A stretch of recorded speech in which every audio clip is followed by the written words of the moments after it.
Greetings, World of Reggae Massive. This is Denny from World of Reggae, and today I am with a person that, as David Letterman would say, does not need any introduction. Mr. Shaggy, or should I say, the new member of the Rat Pack. Ah. Yeah, give thanks. Yeah, man, respect, man. So, how you doing in Amsterdam now? Just coming from Brussels? Yeah, we've been on this little tour here. It's just kind of crazy coming back out in front of the audience. Obviously being locked down in COVID for the past 2 years. Mm. And coming back out and just being in front of the European audience is just a real thrill, trying to pick up where we left off and really just kind of connect has been, quite an experience. Yeah, so when you say that, it sounds like when you're a performer, you are almost like an athlete. You have to stay fit those 2 years to do what you do best. Absolutely. I mean, right after the pandemic, I did a couple of runs in the States, and I found it difficult to just project. I would get hoarse every minute. It wasn't until when I did the Sinatra album, the Sinatra reggae album, that I started to really do those exercises in my voice, because Sting was very much on top of me in basically singing the right notes, and we just rehearsed a lot. And rehearsing those songs, because they're so technical and so hard to sing, that really developed my muscles back. So by the time I came back over here, I started to go. I was really on point. Okay, now that's cool, but you didn't do nothing. I mean, I think the last time you spoke to World of Reggae was 2013 already. Mm-hmm. That was when Out of Many One Music came out. After that, a whole heap of albums already came out again. There was the album with Sting, of course, mm-hmm. 44876. Mm-hmm. You had the Wagwan, and I think you released that right on the edge of the pandemic. Did you feel anything with that album that it kind of got lost in the, well, let's say, Corona aerosols? Yeah, that is definitely an album that kind of got lost. I mean, we put that album out, and it was right at the end of my contract with Sony, with Brooklyn Nights. It actually came out on 300, and it was just kind of a weird transition in between that record, because I had owed them that one record, right? And I put that out, and it was with a new company, which is 300, because we were just leaving Sony. And it was kind of we didn't know much of the people in 300. We didn't know how to market or get in there. So it kind of just got lost in between there. And then I'd switched management at the same time too. I switched management. So right as we did 44876 with Sting is when I ended up, switching management and going with Martin Kirstenbaum, which also manages Sting, and was my A&R for years. Like Martin had was the head of Interscope International for years, and worked with me on such songs like Strength of a Woman and Hey Sexy Lady, and that whole Lucky Day album, and everything back down there, Wild Tonight and all those other songs. So maybe one day the album will be released again proper, or is that something that cannot be done? You know what? There's so many songs that I go back on, and people I say, yo, really must release a song, or probably redo over the song or something like that. I just always come up with new stuff, so I just never really go back to it. So it probably something we could do, but I just keep coming up with the new stuff. With more stuff. Yeah. Because talking about the new stuff, I think after the Rock One, you did a re-release of Hot Shot, right? Yeah. Plus a deluxe version of that. Yeah. And then with Christmas 2020, you did the Christmas album. The Christmas album also. Christmas in the Island, yeah. Yeah. I mean, the Hot Shot 2020 was really to commemorate the 20 years of Hot Shot, and we just kind of did it because, well, you don't know. So once you do over those songs, now you own those masters. You know what I mean? So it was a strategic. So you redid everything? Yeah. So I redid all of that, and we have the rights to those. You know what I mean? Smart. So that was kind of the reason why to do those and put new masters out. And we also did the Christmas record was just one of those catalog things. So some things I'll do is just on catalog wise. Every year those will just stream every year, for the rest of your life, Or even with the Sinatra records, it's just a record that we just kind of put together to put out. It's one of those things that will just stream. It's not really a, oh, boom, jump out the box, straight to number one. You know, sometimes I do some things just on that while I come with that thing, because I have another album right now in the works that that album was actually finished before the Sinatra record. And we ended up, you know, Sting say, oh, I want it out summer, so I just kind of put it on hold. That's why I dropped Wagwan, I dropped I Wanted Them, which was kind of the first single from that album. And then Sting which was, is a nice track, by the way. yeah, wicked track. And then Sting was like, no, I want Hot Shot, I want Come Fly Me to the Moon, the Sinatra record out this summer. I was like, all right, so I just kind of stop everything, you know what I mean? So I'll probably come back and redo another thing afterwards and trying to figure out what is the next launching part for it. But it's an incredible album. I mean, it's an album which is I've been working on for probably about 2 years of doing it, and I've made it over probably about 3 times already. Okay, wow. So, and is there already a name for it? Or you're not going to share that? I have a name for it, a Diamond Boy. So, sound good? Yeah, Diamond Sound Boy. good. So, yeah. So you mentioned Sting already twice. Just in short, how do you two meet? Because he is just a little bit older than you are. You probably grew up with his music. Sorry, Sting, no offense or anything. Listen, I met Sting in 2004 when I was playing in Antwerp. At I forgot the name of these concert series. It was me, James Brown, a bunch of us was on it, and I jumped on stage and sang Roxanne with him, and then we haven't met again until I think like 2018, 2019, when Martin, who was my A&R, was Sting's A&R also, heard me with a song called Don't Make Me Wait. And said, Shaggy, send it to me. And I sent it to him, and I'm in LA in the studio, and Sting just walking, singing it. And it was like, okay, I want to do the song with you, let's do it. And produce me. I want to produce it the right way, to sing it the reggae style. And I took his vocals a day, and we just ended up having more fun in the studio session and having a great conversation that was just, we had more fun than we did work. And we just realized at that point that we had a click. His voice worked good with mine, we had a great rapport, we had a lot in common, and we ended up just working that track, and in working that track we decided, say, okay, let's just do an album. And it started as a Sting album first, and then I was just helping him, write it and, put it together, and then it was like, why don't you just do the whole thing with me, and then we just do an album together. That's cool to hear, that sometimes it goes that way, that two creatives meet. Yeah, but it's, I'm not, if you look at my catalog, I don't have a lot of songs with big superstars, you know what I mean?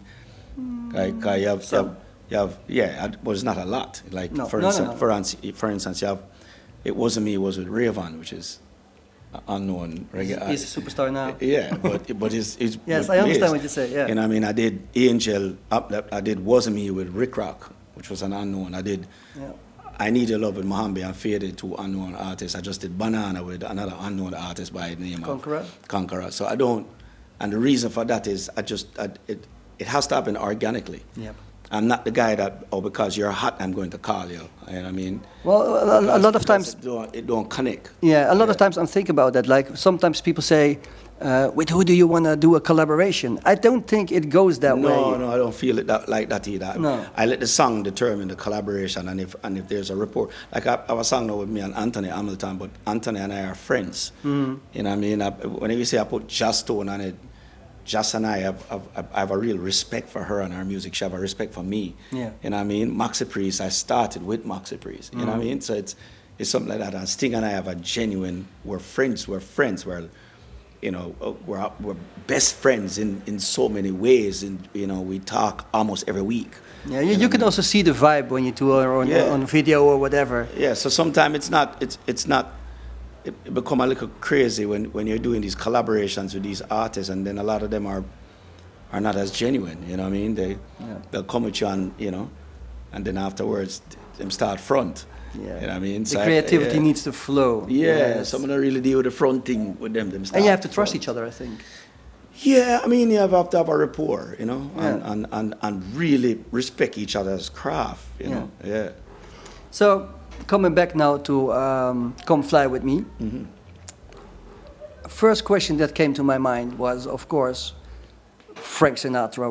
How did that come about? Because he was like on his heyday, how do you call it? High days, Heyday, yeah, heydays before you were born. yeah. You grew up with that, or Yeah. You have to remember in Jamaica, on Sundays, there's a certain repertoire of music that was played in Jamaica that goes with chicken and rice and peas. You talk about Frank Sinatra, you talk about Nat King Cole, you talk about Bing Crosby, even country, Kenny Rogers, Dolly Parton, I mean, a lot of those was played in my household. So I was familiar with the repertoire. So when, Sting and I had a day off while we were on the tour, and we were in the fjords in Norway, I think, on a boat, and him jump off and I swim in the cold water, and he's like, yeah, I ain't doing that. So I started playing some Sinatra, and he heard me singing it and said, yo, your voice is very similar to Frank.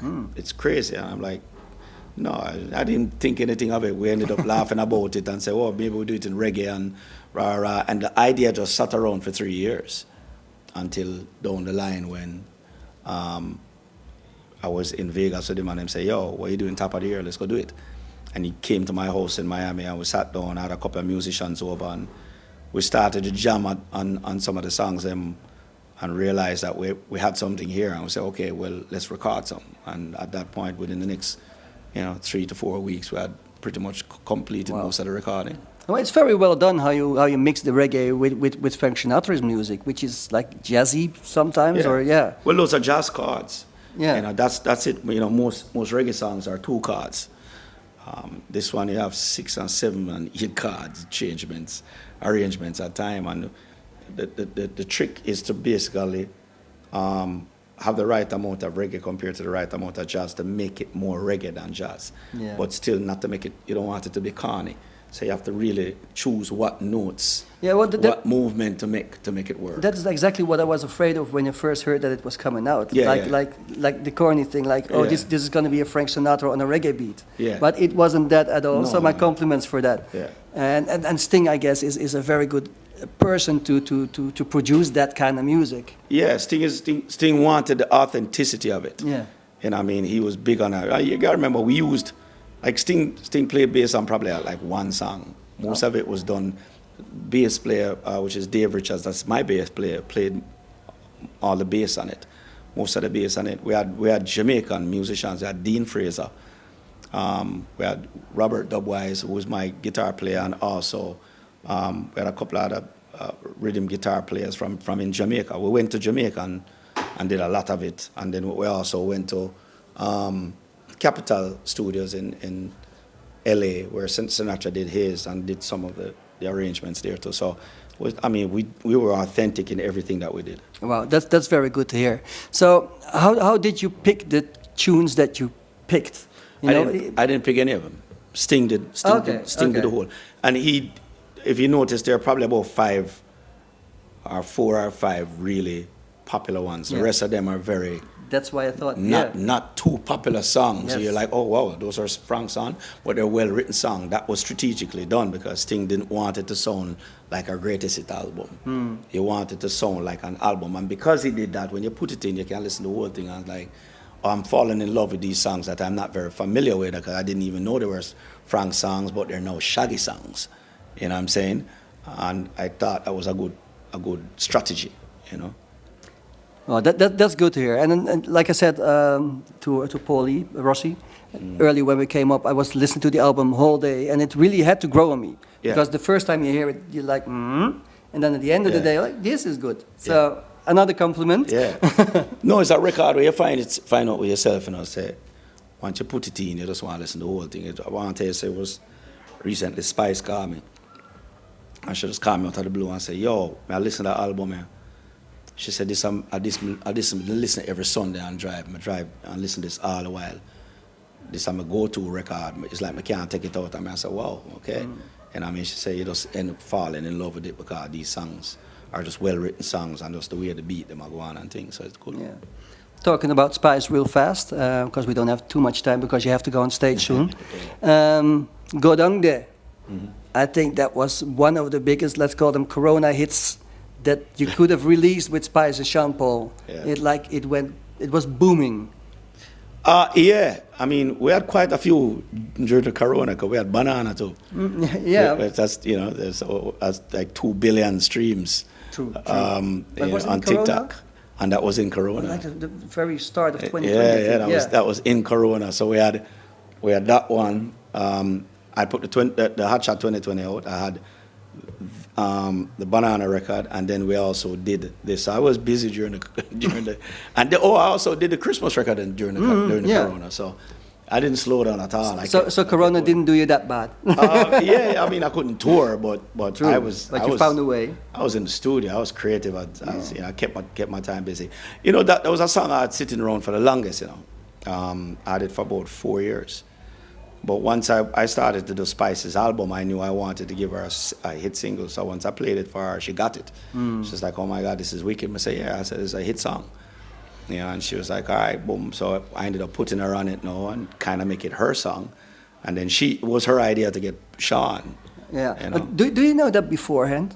When you write it or when you make it, or that this is a hit, I've got a hit here? I know when I have something special, yeah. Yeah? Yeah, I can hear it. I know when I have a special record.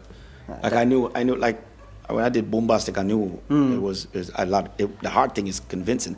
I mean, if you ever watch a documentary on Wasn't Me on Vice, you realize that we were trying to get that record to be put out. The record company didn't like it, and the manager didn't like it. Yeah. But I know. I mean, like I know when a song is a special song. Yeah. I mean, sometimes, and that doesn't mean it's going to hit, but it's special. It'll come out and do well, even if you don't have record company backing behind it. Because sometimes you put out a record and you don't have the support, and the record would end up just going by itself down the line. And you're like, wow, like I Need Your Love. Yeah. We had no backing on that. We just put that out, and it just kind of just kept going. You knew it too. Yeah. Because talking about it, this was mainly America, I think, where it hit. Yeah. Europe still is a little bit behind on its reggae. Do you notice that? Because you used to have a lot of hits in Europe, and I mean, you know what? Major companies have a massive machine. Our biggest thing is to try and get major companies to spend the kind of marketing money that they do on other genres. They're not going to do it because we just don't have enough numbers. We're 6%, less than 6% of the global market share. That's not much. That's not much. That doesn't give you a seat at the table. So, if you're going to get a Universal or Sony or any of these companies to actually go behind a reggae act that only has 6%, they're not going to spend a lot of money. I was doing the unthinkable during Old Carolina, Mr. Boombastic, and the only reason they paid attention because we were doing things like debuting at #1. We debuted with Mr. Boombastic at #1. Then they will Old listen. Carolina were just so massive that they had no choice but to just like, okay, let's do it. And I still didn't get the support I was supposed to get, but I just worked 10 times harder than the average person and go really hard to get those records going. I just didn't. After Hot Shot happened and you said 10 million, you're selling, Michael Jackson numbers and Britney Spears numbers, then they're going to look at the genre a little different. And that's how Sean kind of came in at the perfect time. Yep. And Craig Kalman, who tried to sign me and lost me in the bidding war, ended up signing Sean. You know what I'm saying? And it was easy for him to go to his boss and say, hey, I'm going to spend X amount of money on promoting Sean Paul. I was like, what? It's reggae. Well, look at Shaggy. And they'll be, okay, yeah, all right, cool, yeah. Especially since they tried to get me and didn't. Roger Ames didn't sign me. Because for him it's reggae. It was like, why would we sign it? There's a bidding war. Why would we spend that much money? The bidding war between Atlantic and MCA. Why would we spend so much money on some reggae act? Reggae has never sold platinum or gold before, so why would we? There's never been a gold album ever, a platinum album ever. So at that point, in their head, let's not sign Shaggy. But then MCA, I went with them. You showed them different. We showed them different. And so now they went with Sean now, and they could easily spend that money because there was a model that was working before. Before me, there was no model. You know what I'm saying? I couldn't get radio to move with us, and that's just how it is. So it becomes harder.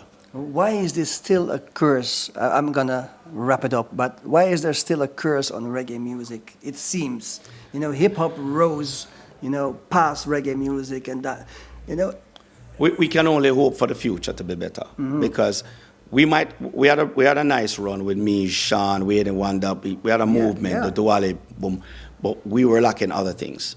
We didn't have people that were educated on the management side of things, on the record side of things.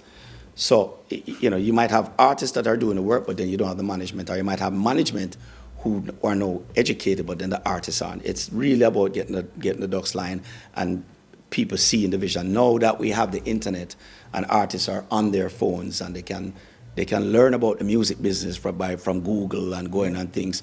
I'm excited for like Skilly Bang or Skeng or any of these, and Shensia, and Spice, and these people who are younger people now, who they have this device at their fingertips that they can learn this game, and they can see people in other genres, see Afrobeat making a lot of money, they see hip hop making a lot of money, so they'll be smart enough to be like, okay, let's do the right thing with reggae. So I'm still optimistic. I'm still Me too. I do think that this is such a magical art form that it will rise, and I think the future is definitely Skilly and Skeng and a lot of these young artists coming up right now. That is the future. Yeah. I also see to tap into Sansia. She was here last week.